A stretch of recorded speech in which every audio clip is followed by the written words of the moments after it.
Manish Sharma, and I'm a Bombay boy. I'm a serial entrepreneur, which can be the same as a serial undertaker.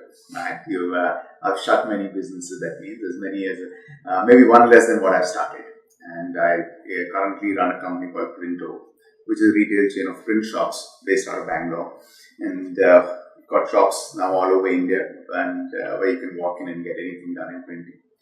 I'm a software engineer by education, which doesn't amount to much, but somehow, we ambled into printing a dozen years ago. That's me.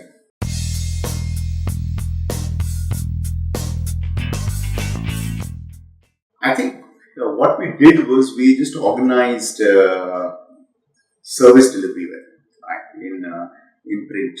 Right? We didn't have you didn't have organized print providers. You had retail shops, which would call Xerox shops in Bombay. You walk in, stand outside, don't even enter the shop. So there was an existing demand for print and print-related products.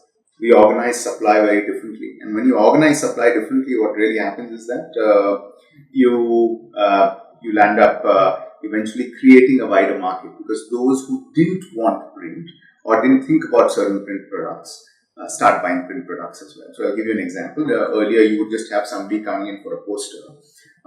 If that person was a graphic artist and wanted to put up a poster and print something, or print a brochure, or print a business card. But if you organize it well, there could be a teenager who wants to print out a poster of his or her favorite football player, right, or sports person, and now says, "Hey, maybe I'll go to this cool-looking print place," right, where you would never think about that when you were a kid. You wouldn't think about a Xerox shop would not inspire posters. So I think that's what we did differently. I just organize service delivery.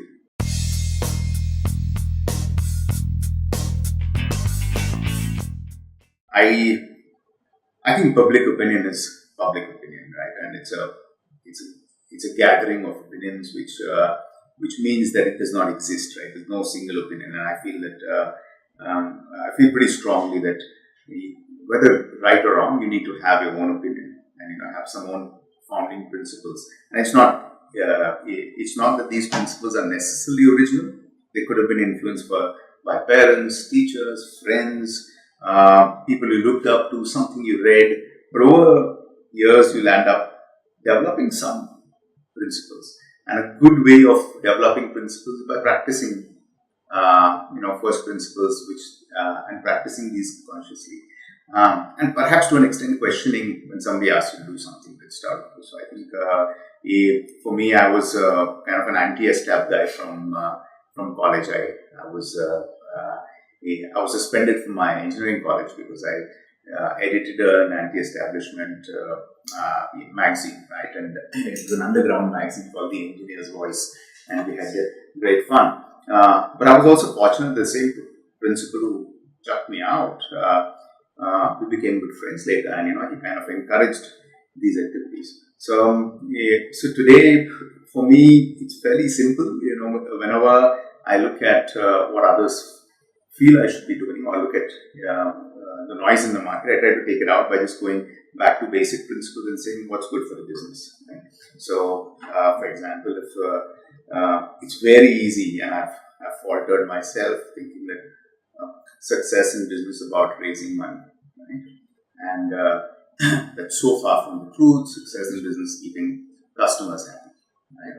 And keeping a team happy, building something which is viable and sustainable. Right. So as soon as you look at this, as long as you don't just go after that opinion, say, hey, what does it mean to make a good business?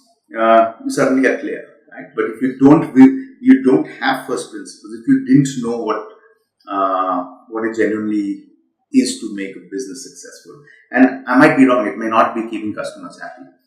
It might mean making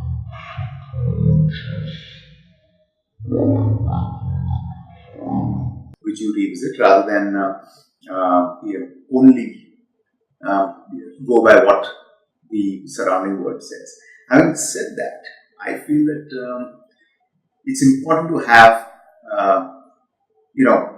strong opinions, but you should be able to shed them easily, right? You should be able to change your opinion because you could be wrong, right? So as long as you're okay with saying, oh yeah, I screwed up on that one, I think it's okay to be highly opinionated, right?